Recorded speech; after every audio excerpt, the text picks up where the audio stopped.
Boa noite, pessoal. Estamos aqui novamente retornando às nossas aulas. Ainda não é possível a gente estarmos reunidos, mas vamos dar continuidade. Na aula passada, nós trabalhamos as funções de linguagem, tá? Repassei para vocês todo o material, creio que todos já devem ter feito. Para dar continuidade ao assunto, nós vamos trabalhar hoje as figuras de linguagem, tá? Figuras de linguagem. E aqui eu estarei mostrando para vocês alguns requisitos, primeiramente o conceito. Figura de linguagem, ela também é chamada de figuras de estilo, tá? É um recurso estilístico utilizado na linguagem oral e escrita, com o intuito de aumentar a expressividade na mensagem, tá? Esse é o objetivo das figuras de linguagem. Existem várias figuras de linguagem, tá? Umas são mais conhecidas, outras menos. Umas são mais utilizadas na linguagem oral, outras são utilizadas mais na linguagem escritas, tá bom? Umas são mais usadas na prosa, outras na poesia. Tá? A prosa, nós já falei para vocês, a prosa é o texto dividido por parágrafos, tá? Então, é onde nós usamos as figuras de linguagem. Quais são todas as figuras de linguagem? Existem diversas formas, diversas figuras, perdão. Elas estão subdivididas em figuras de palavras, figuras de construção, figuras de pensamentos e figuras de som, tá? E elas são subdivididas dessa forma. A primeira figura de linguagem que nós iremos ver é o paradoxo ou oxímoro. É uma figura de linguagem caracterizada pela associação de conceitos contraditórios na representação de uma só ideia. Embora esses conceitos contraditórios possam parecer ilógicos, acabam formando uma unidade semântica aceitável, passível de ser real, tá? Essa figura de linguagem, ela é caracterizada por ações contraditórias na representação de uma só ideia, tá? Nós vamos ver isso no exemplo que eu irei mostrar para vocês. Enquanto figura de linguagem, ela é um recurso utilizado na linguagem oral e escrita, que serve com qual intuito? De aumentar a expressividade da mensagem, como foi falado lá no início. Esse teor de aumentar a expressividade da mensagem, ela pode ser ilógico, algo absurdo, impossível e, às vezes, até falta de nexo. Mas é um recurso muito útil para expressar, principalmente, a ironia e o sarcasmo, tá? Alguns exemplos. Um exemplo aqui. Minha irmã vive no mundo da lua, passa os dias sonhando acordada.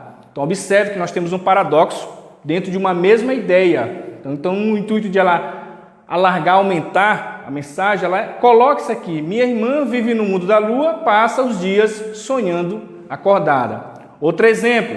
Mesmo sendo inteligente, se você não tiver mente aberta, viverá para sempre uma sábia ignorância. Tá? Observem que dentro da mesma mensagem, dentro de uma mesma ideia, há algo contraditório. Esse é um dos intuitos do paradoxo. Só para fecharmos aqui, temos aí, coitada da pobre menina rica, sempre mimada e paparicada. Ok? Então, vocês podem observar que o intuito do paradoxo, como figura de linguagem, é aumentar a expressividade da mensagem, tá? Representando algo ilógico, impossível, absurdo, tá? E é um recurso também para utilizar a ironia e o sarcasmo, ok? Outro critério bastante utilizado pelo paradoxo é dentro da literatura e da música, tá? E aí eu destaquei para vocês aqui um trecho do poema dos escritos de Luís de Camões, tá? Você já deve ter visto, ouvido, ou até lido já. Eu trouxe para vocês aqui. É ferida que dói e não se sente, é um contentamento descontente. Olha aqui, nós temos um paradoxo. É ferida que dói e não se sente. O que é que nós podemos entender aqui? Ferida que dói e não se sente é um pouco improvável, né? Então observe aí que há algo contraditório dentro de uma mesma ideia, dentro de uma mensagem.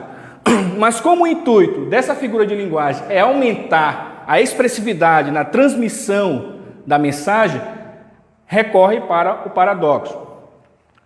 Outro, de Vinícius de Moraes, um trechinho que eu também destaquei para vocês. Sendo a sua liberdade, era a sua escravidão. Mais uma vez nós podemos identificar a figura de linguagem, o paradoxo.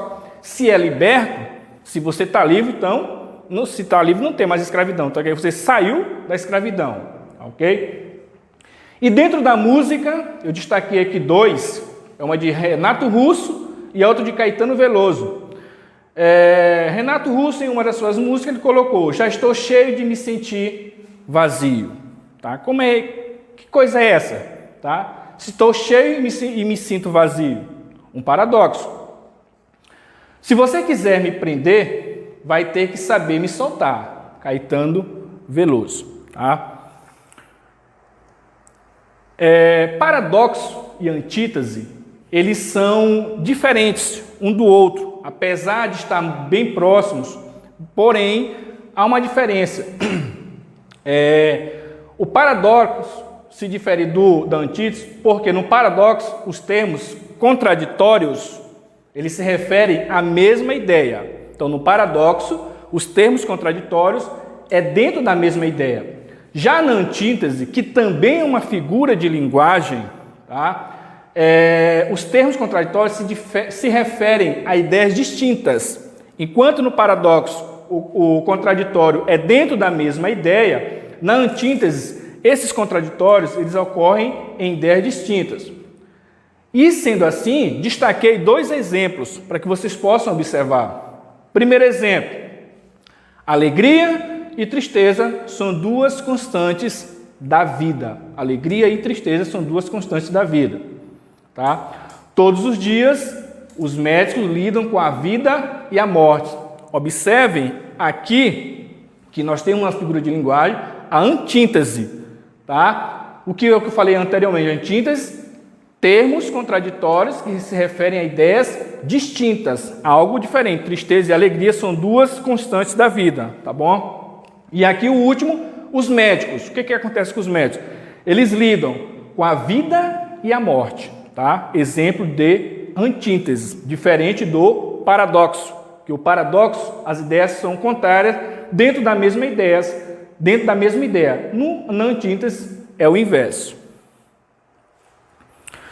A outra figura de linguagem, tá, que estarei apresentando para vocês é o pleonasmo. Tá? Esse pleonasmo nós, rotineiramente, cotidianamente, nós usamos e às vezes nem percebemos, mas eu vou mostrar para vocês aqui. O que é o pleonasmo? É o uso excessivo de palavras na transmissão de uma ideia, ocorrendo repetição e redundância, tá? Pode atuar como uma figura de linguagem, o pleonasmo literário, ou como um vício de linguagem, pleonasmo vicioso. Tá?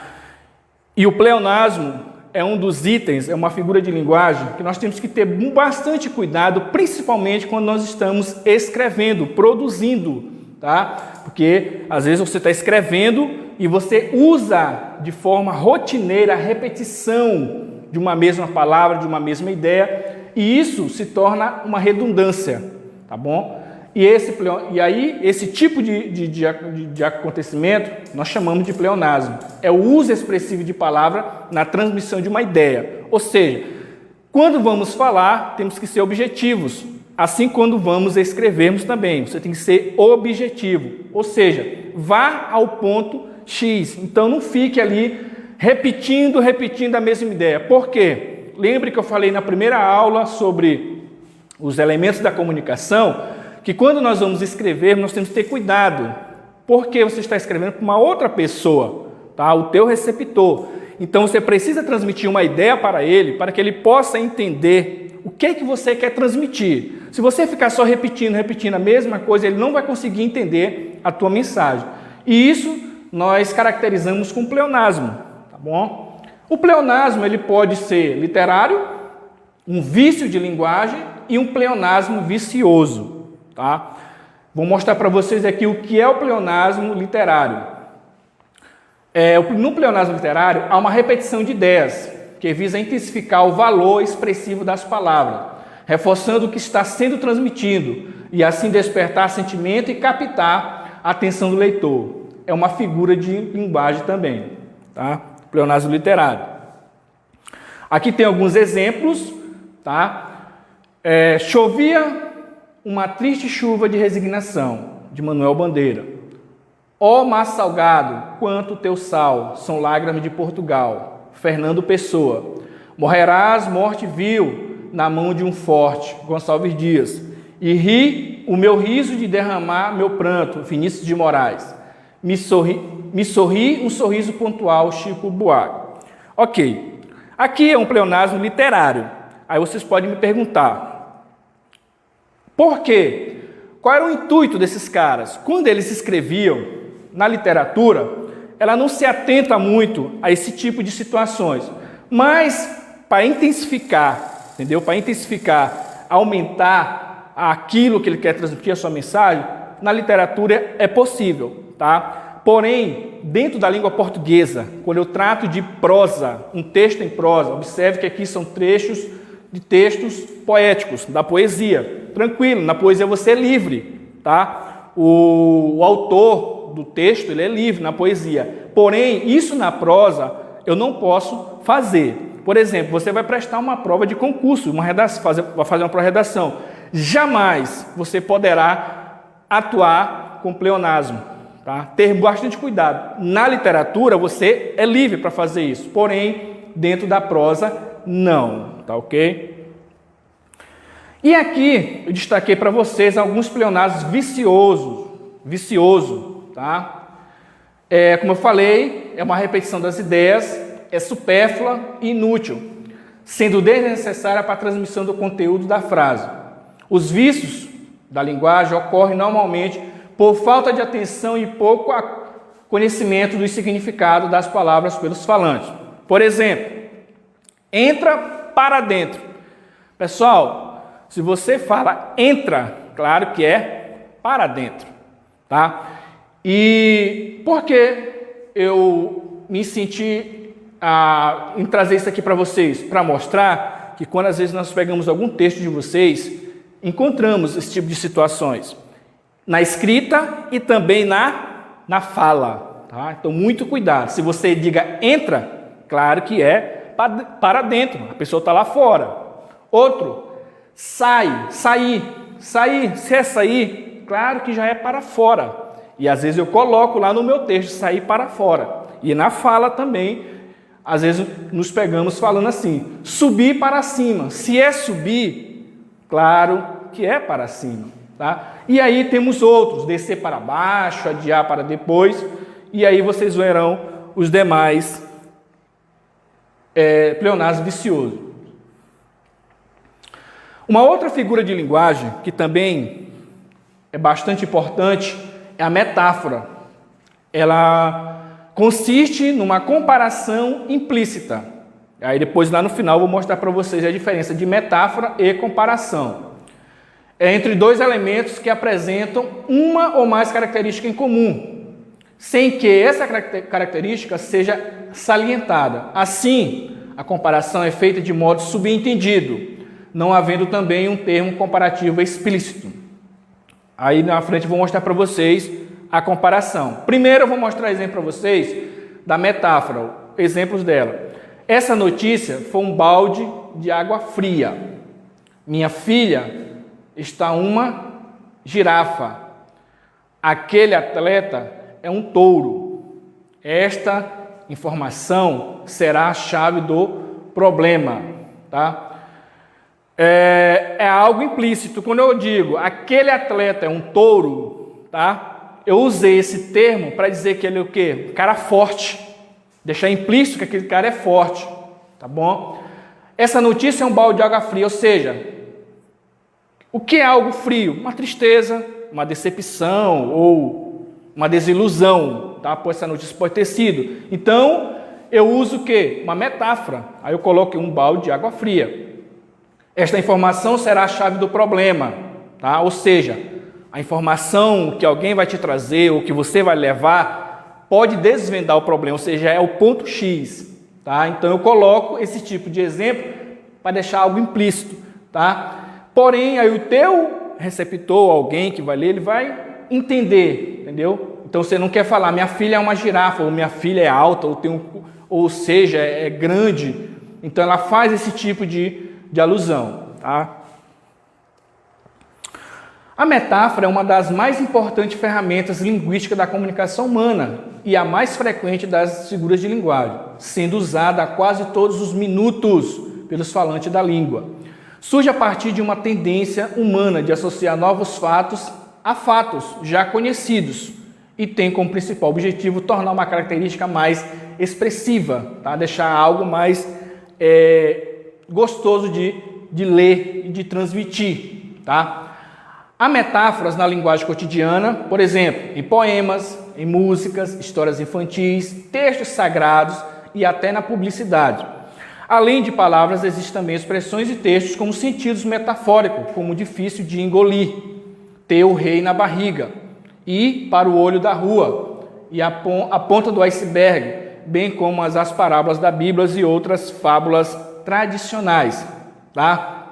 Então a metáfora você vai encontrar ela na linguagem cotidiana, no poema, música, histórias infantis, tá? E principalmente dentro das parábolas bíblicas, entendeu? Da qual Jesus explicava, tá? Então existem expressões com sentidos metafóricos, tá bom? Ele coloca algo, entendeu? E às vezes deixa subentendido. Aí o que vai fazer? O que vai acontecer? O teu leitor ele precisa ler e ali fazer a interpretação. Aí eu vou pegar um exemplo para vocês aqui rapidão, exemplo das parábolas. Quem já teve a oportunidade de pegar a Bíblia e ler, observe que Jesus, ele usava, tá, as parábolas bíblicas para ensinar aos seus discípulos, e muitos dos seus discípulos não conseguiam entender o que é que Jesus queria ensinar e dizer a ele, ou seja, ele deixava algo subentendido no ar, por isso que muitas das vezes alguns dos seus discípulos iam até Jesus e perguntavam o que é aquilo, o que é que você quis dizer, tá? Isso nós podemos ter como metáforas também, entendeu? Dentro da parábolas. E aí, dentro da literatura, entendeu? Usa-se muita metáfora. Por exemplo, eu peguei aqui um trecho também de Luís de Camões, que diz assim: amor é fogo que arde sem se ver. Pessoal, amor é fogo que arde, é impossível. Entendeu? O fogo não é invisível, mas ele usa essa metáfora para quê? Para deixar o seu texto bem aguçado para o seu leitor. Um outro que eu peguei aqui de Fernando Pessoa. Meu pensamento é um rio subterrâneo, ou seja, é dentro, é interno, tá? Subterrâneo é algo interno. Então ele coloca muito isso aí. Um de Vinícius de Moraes, a rosa, um lindo palácio, e o espinho, uma espada fina, tá? E aí vocês poderão ver os demais exemplos de metáforas dentro da literatura. Retomando o que eu falei lá no início, a diferença de metáfora e comparação. Há uma diferença entre essas duas figuras de linguagem, tá? Que estabelece relações entre elementos que apresentam características comuns. Há, contudo, uma diferença importante, então vamos ver qual é essa diferença. Na comparação, há sempre um elemento comparativo, tá? E esse elemento comparativo, ele torna a tua comparação explícita, tá? É o inverso da metáfora. Lá na metáfora, a tua comparação fica implícita. Quem tem que entender, ou seja, quem vai ler o teu texto, claro, na tua fala, não sei como será, ele vai ter que analisar o que o emissor quer me transmitir, tá? Então, na metáfora, fica implícito. Na comparação, ela é explícita. E como é que eu identifico? Pelos conectivos. Exemplo: como, feito, tal qual, que nem, igual a e etc. Tá? Observe a diferença de um para outro. Na metáfora é implícito, na comparação é explícito e eu identifico pelos conectivos. Exemplo, metáfora, aquele atleta é um touro, ou seja, touro, qual é a imagem que nós temos do touro? Um animal forte, entendeu? Robusto, entendeu? Que tem força, que é valente, tá? Então essa é o que está implícito, é um atleta forte, sadio, disposto, tá? Comparação, aquele atleta é forte como um touro. Observe aqui o como, o conectivo como, tá? Dando continuidade, nós vamos à próxima, que é a metonímia, que é uma outra figura de linguagem. Ela consiste na substituição de palavras com sentidos próximos, ou seja, é utilizada uma palavra em vez de outra, sendo que ambas partilham uma relação de proximidade ou contiguidade de sentido, tá? Exemplos aqui. Perdi minha gilete, tá? Perdi minha gilete. Então ele usa uma palavra em vez de colocar outra. Que gilete? Perdi meu barbeador, suponhamos assim, tá? Bebi 2 copos de água para matar minha sede. Claro que ele não bebeu 2 copos, o objeto, mas sim o que estava dentro do copo, a água, tá bom? Todos os anos, nas férias, leio Cecília de Moraes. Não é que ele lê Cecília de Moraes, ele lê as obras de Cecília de Moraes, entendeu? Então, ele usou, em vez de ele colocar as obras, ele substituiu pela autora, tá? Pela autora. Assim, na metomínima, é uma figura de palavra em que ocorre a substituição de palavras enfatizando o seu sentido figurado e o aspecto semântico da linguagem, tá? Então, a metomínima consiste na substituição de uma palavra com sentidos próximos uma da outra. Tipos de metomínima. Destaquei aqui 7 para vocês. Por exemplo, efeito pela causa ou a causa pelo efeito. Não respeitam nada, nem ninguém. Olha o que ele fez aqui. Não respeitam meus cabelos brancos. Idade avançada, tá? Então não respeitam. Quem é esse cabelo branco? Uma pessoa idosa, uma pessoa já bem vivida. Então ele usou aqui uma metomínima. Lá no início ele não respeitam nada, nem ninguém. Não respeitam meus cabelos brancos, tá? Um outro, a parte pelo todo ou todo pela parte. Vou sair de casa de meus pais e ter meu próprio teto. Ou seja, casa. Então ele usou teto, tá? Substituiu o todo, pelo todo ou todo pela parte. 3, o autor pela obra. Eu estou lendo Jorge Amado. Ou um livro de Jorge Amado. Tá bom? Conceito pelo abstrato ou abstrato pelo concreto. Concreto pelo abstrato ou abstrato pelo concreto. Qual será o futuro da humanidade? Ou seja, qual será o futuro dos seres humanos? Tá? A diferença entre metomínima e metáfora, tá? Apesar de serem frequentemente confundidas, a metomínima e a metáfora são duas figuras de linguagem diferentes. Na metomínima, o que ocorre? Ocorre a substituição. Na metáfora, ocorre uma comparação. Tá bom? Exemplo de metomínima: vou beber um balde de água fria para matar minha sede. Tá? Na metáfora, essa notícia foi um balde de água fria. Então, observe, na metomínima eu substituo. Ocorre uma substituição. Na metáfora, ocorre uma comparação. Eufemismo é outra figura. Se refere à utilização de palavras e expressões mais brandas e agradáveis em substituição de outras mais chocantes e agressivas, sem que haja alteração no conteúdo. Exemplo: após tanto sofrimento, finalmente entregou a alma a Deus. Ou seja, você quer levar uma notícia triste para alguém. Aqui nós vamos falar, alguém faleceu, tá? Então você quer chegar dessa notícia de uma forma branda, de uma forma bem calma, para que não venha causar pânico, tá? Então você chega assim: fulano partiu, está ao lado de Deus. Tá? Isso nós chamamos de eufemismo, tá bom? É uma utilização de palavras e expressões mais brandas e agradáveis, que não venha a causar tanto sofrimento. Tá? Exemplo, o meu professor de geografia é de cor, em vez de negro, ele usou cor. Aquela família está carenciada, ou seja, ele usou uma coisa bem mais branda, em vez de usar pobre.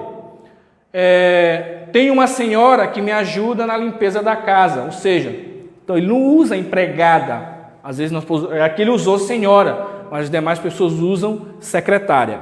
Tá? Esse tipo de figura eu chamo de eufemismo. E aqui eu tenho alguns exemplos de eufemismo na literatura, tá bom? Observando que eu falei para vocês que na literatura você é livre, tá? Para usar as figuras de linguagem da qual você quer.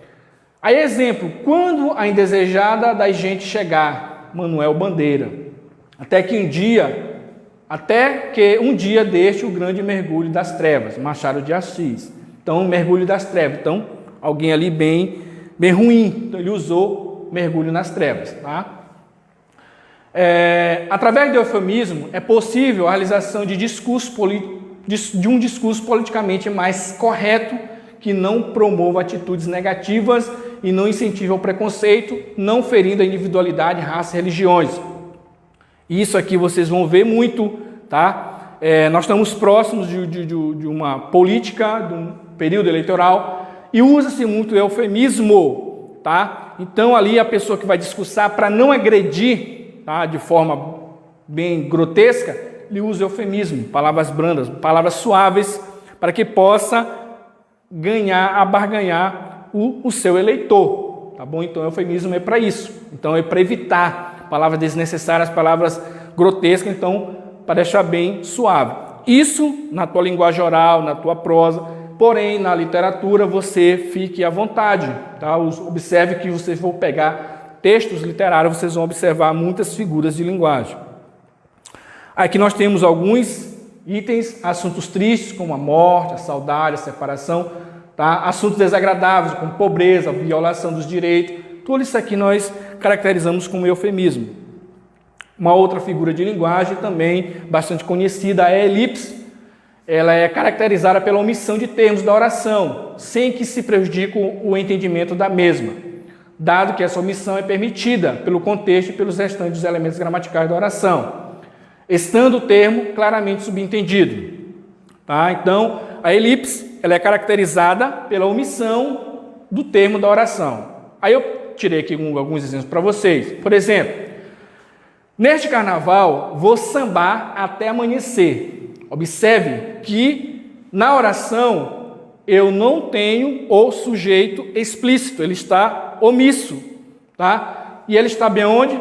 Como é que eu vou identificar? Pelo verbo, tá? Vou, eu. Quem vai sambar até amanhecer neste carnaval? Eu. Porém, o eu aparece na oração? Não. Então, eu caracterizo isso como figura de linguagem, elipse, tá? E nem porque eu omiti o sujeito da oração, tá? Eu deixei de entender a oração, tá? Isso é bastante interessante, tá? Observe que não dá nenhum problema, tá bom? A elipse do verbo, elipse de verbos. No fim do dia, nenhum familiar feliz com o desenvolvimento dos acontecimentos. Então, observe ali, no final do dia, nenhum estava, ninguém da família estava. Então, omitiu ali o verbo estava, tá bom? Elipse na preposição. A modelo saiu do camarim, cara lavada, pronta para a sessão de maquiagem. Omitiu-se o de, tá? E assim vocês vão observar também a elipse nas conjunções, tá? E assim como as anteriores. Também acontece a elipse na literatura, tá? Observe aí aqui no exemplo de Cecília Meirelles, a omissão do pronome pessoal eu, tá bom? E aí vocês vão acompanhar nos demais conteúdos o restante dos exemplos. A onomatopeia são palavras que reproduzem na linguagem escritas os sons existentes, como barulho de máquinas, de objetos, ruído de animais, sons produzidos pelo ser humano, tá? E os ruídos da natureza. Eu caracterizo como onomatopeia. Por exemplo, você não está ouvindo o trim do telefone, o trim representa o quê? Um som de um objeto, tá? O gato miou durante horas, ouvia-se miau, miau. Então, figura de linguagem caracterizada como onomatopeia, som do animal. E aí vocês vão observar os demais. Enquanto figura de linguagem, a onomatopeia é um recurso utilizado para aumentar a expressividade da mensagem, tornar o texto mais enfático e divertido. Vocês vão ver muito isso nas revistas em quadrinhos, quase nós não vemos hoje, mas vocês vão ver muito isso aí, tá? Esse tipo de figura de linguagem. E aí tem uma lista, tá? Essa lista vai ficar aí para você enviada para vocês vão estar verificando depois. Sons de animais. Está aqui para vocês verem também. Da natureza.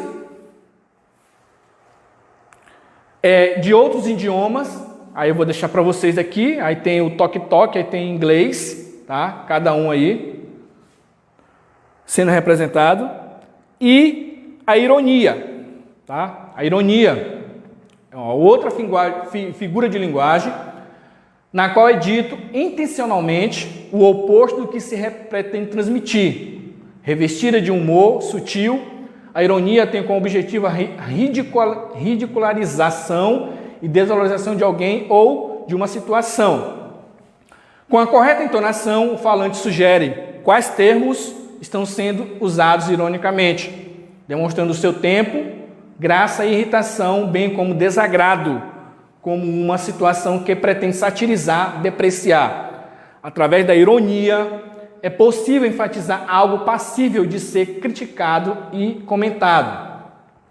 Para que a ironia cumpra a sua função e a mensagem sublinhada seja entendida, é essencial que haja um contexto que possibilite a compreensão dos termos contraditórios e uma correta entonação para que seja dada ênfase ao termo ironizado. Então, a figura de linguagem, aqui a ironia, ela tem o intuito de fazer tudo ao contrário, de pretender transmitir tudo ao contrário, com o intuito de humor. Aí tem exemplo para vocês. Quem foi o inteligente que preencheu o formulário com erros? Tá? Então, o intuito de satirizar ali, de humorizar quem foi inteligente, ou seja, ele errou. Então, ele usou o quê? Quem foi inteligente, está ironizando. Então, como ele sabe que o camarada errou, ele ironiza. Quem foi inteligente? Então, para ele não chamar de burro, ele faz essa ironia. Quem foi o inteligente? Outro exemplo. Meu filho é um santinho, apenas teve 3 suspensões desde o início das aulas. Olha, se é santinho, só teve 3 suspensões, então a pessoa já não era uma pessoa bem quista, né? Foi você que quebrou a jarra? Que belo serviço. Olha aí, uma ironização. Que belo serviço. Prazer, muito bem, tá? E nós utilizamos isso no nosso dia a dia, às vezes com um colega, tá? Então você usa isso às vezes sem saber, é ironia. A hipérbole, tá? Uma outra figura também, ocorre na utilização de palavras que expressam, palavras e expressões que exageram grandemente a realidade, ou seja, o exagero. A hipérbole é usada de forma exagerada, tá bom? Principalmente no nosso dia a dia. Exemplo, morri de rir com a história que ele me contou. Quem é que morre de rir, pessoal? Tá? Então, é uma hipérbole. Então, ele para expressar de forma exagerada, e nós cotidianamente fazemos isso, né? Às vezes sem perceber, tá? Exemplo, já te disse 1 milhão de vezes que não gosto disso. 1 milhão de vezes, pessoal. Então, você falou diversas vezes. Então, é uma hipérbole esse 1 milhão de vezes. Tá? Não existe você repetir 1 milhão de vezes. Tá? Outro, Meu Deus, essa caixa pesa 1 tonelada. Caixa, a diferença de caixa para algo que pesa 1 tonelada. Então, nós caracterizamos como hipérbole, ok? E aí, tem alguns outros exemplos da hipérbole. Ela é usada muito na literatura, na música, tá? E aí tem um trechinho de Olavo Bilac, da literatura, que diz assim: rios te correrão dos olhos se chorares. É impossível, né, pessoal? Tá? Mas como na literatura o autor ele é livre para expressar os seus dotes, então ele usou aí uma hipérbole. E aí temos outras, tá? Vocês podem acompanhar junto com o material que será enviado para vocês. A hipérbole é uma figura de linguagem, ou seja, um recurso utilizado na linguagem tanto oral como escrita, serve para aumentar a expressividade da mensagem, como explora o aspecto semântico da língua, enfatizando e exagerando o sentido de uma determinada palavra, é considerado uma figura de linguagem, ok? Ok, pessoal, vamos aqui estarmos encerrando neste momento, tá? Nossa aula, que será enviada para vocês, tá? Dê uma lida, entendeu? A partir depois que vocês assistirem o vídeo, ficou alguma coisa ali que você não entendeu, dê uma lida, entre em contato comigo. Logo que o vídeo estiver sendo enviado para vocês, logo depois estarei enviando uma atividade para vocês fazerem com referente a esta aula, ok? Muito obrigado, bom estudo. Logo estaremos aqui de volta para darmos continuidade aos nossos trabalhos presencial.